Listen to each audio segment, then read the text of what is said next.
Thanks for staying with us. We're still discussing the reactions to the state of emergency declared by the president.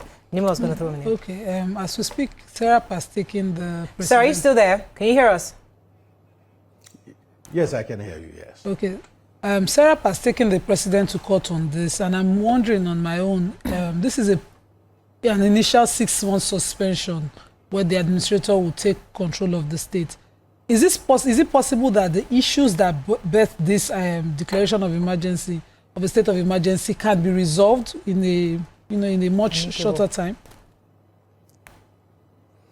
Oh, yes, it is possible. And if you look at the affirmations by both the House of Reps and Senate, they actually inserted that specifically in their approval of the proclamation that the 6 months is not set in stone, that if solution is found within a month, things can be restored. And this probably is it would be my advice that the protagonists in this affair, which is the governor and the House of Assembly, actually need to use their energy to find solution right now rather than starting all kinds of court processes again. This case has gone to the Supreme Court. Supreme Court have made a determination that did not bring peace. So clearly this has defied legal solution. There has to be a political solution. And I think they're coming together and clearly one of the conditions has to be the impeachment article against the governor will need to be withdrawn by the House of Assembly because from the reports I have read, that threat of impeachment is directly linked to potential insecurity.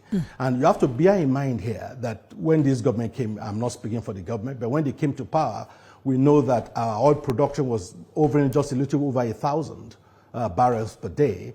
And we know out of that, the Buhari administration had front sold about 600,000-700,000 of that till 2030, 2035. And they used that to borrow money.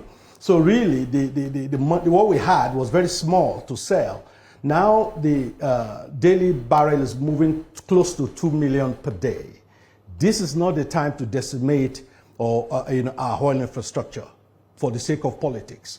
And I think no government will fold their hands and wait, because on one hand, if the president had waited, allowed the impeachment to go through, and everywhere is bombed all over the place, and now he declares state of emergency, people will support the state of emergency then, but it will be too late, because what was avoidable would have been allowed to happen.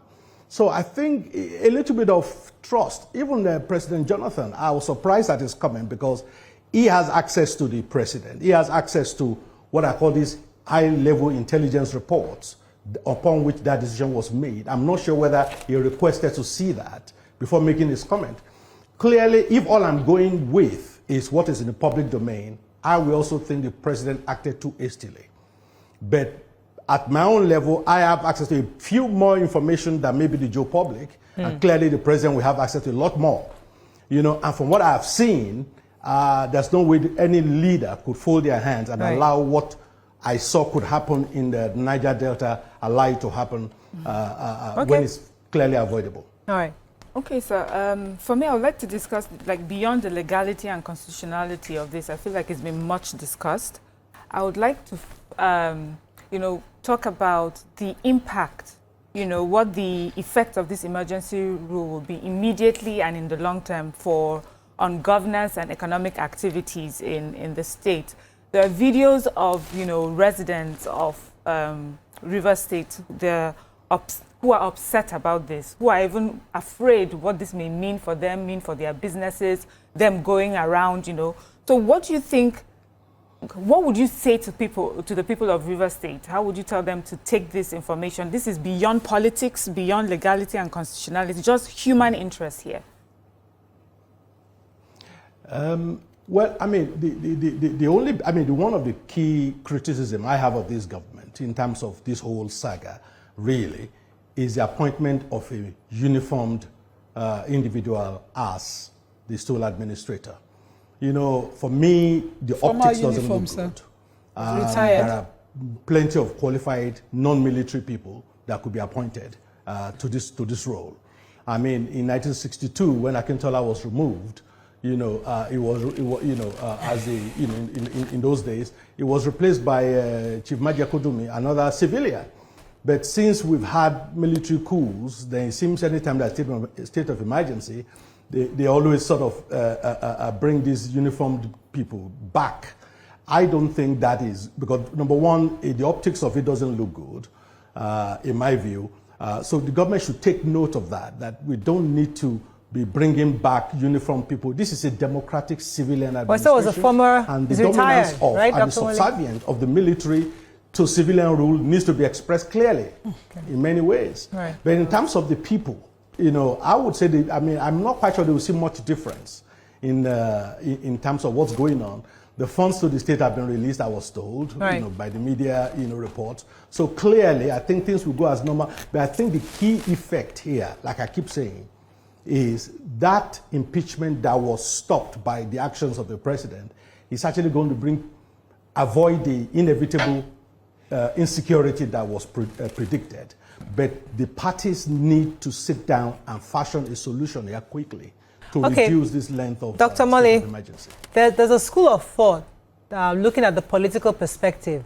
Some say that, hey, PDP, for example, was a party that was somewhat in the downward spiral, you know, and this is just an opportunity for them to come together because now they somewhat have a consensus on this, and this is one anchor that they have to say, you know, we're fighting together against this illegality from the presidency. So looking at the political perspective, do you think if you want to play politics, is this an opportunity for PDP to revive itself somewhat, to have one ideology saying that we're going to fight the government on this angle, and hopefully that could bring back the party, the influence of the party back to the limelight?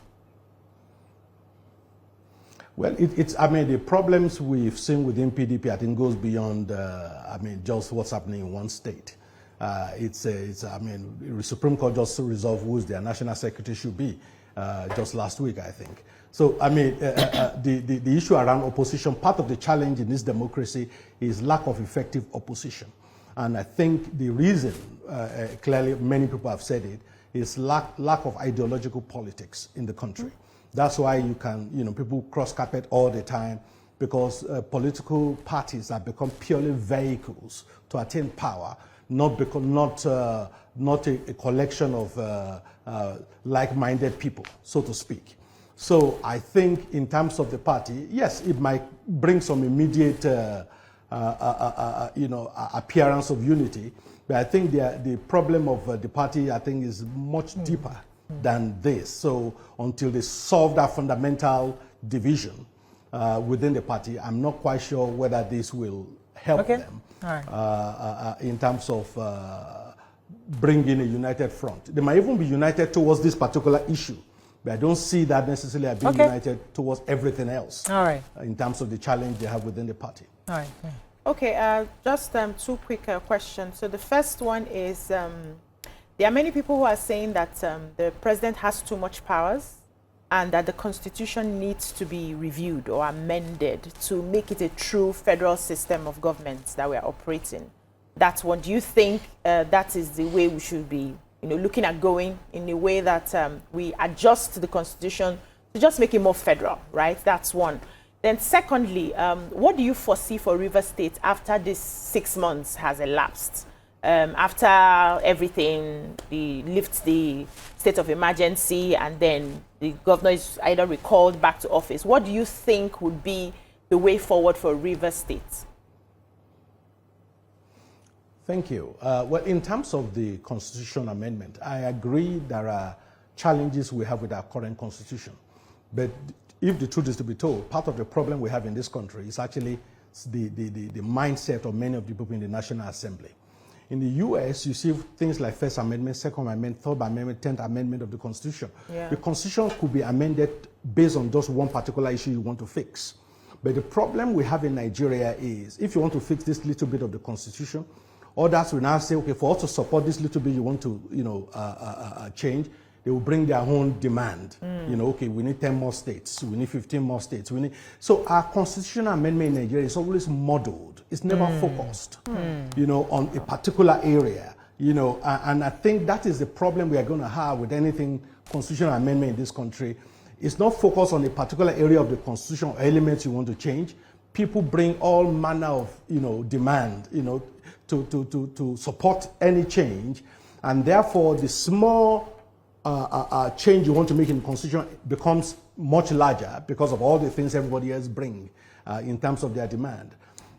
Maybe the solution actually is to write a brand new constitution. After all, Kenya did that, just over a couple of decades ago. So we can actually have a completely new constitution written, and I think that might be the way to go rather than tinkering forever with the constitution that the foundation is not solid.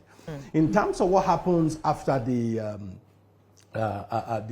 6 months, but by law, the constitution allows for another 6 months. So a total of 12 months is possible if this is not resolved. In my opinion, for what I can see, whether the 6 months is allowed to stay or even extended will all depend on the peace that both parties can agree to. If they can meet in the interest of the state and meet halfway, and stop all these impeachment proceedings that the House of Assembly wanted to do, and agree on a peace and a good way forward, that can reduce the 6 months. But if they continue this staying in their camps and throwing stones over everybody's head, you could be in for 12 months in Rivers State of sole administration. Right. And that, I think, is not good for democracy. Let me go on a very short break. When we come back, we wrap up on this. Stay with us. We'll be right back.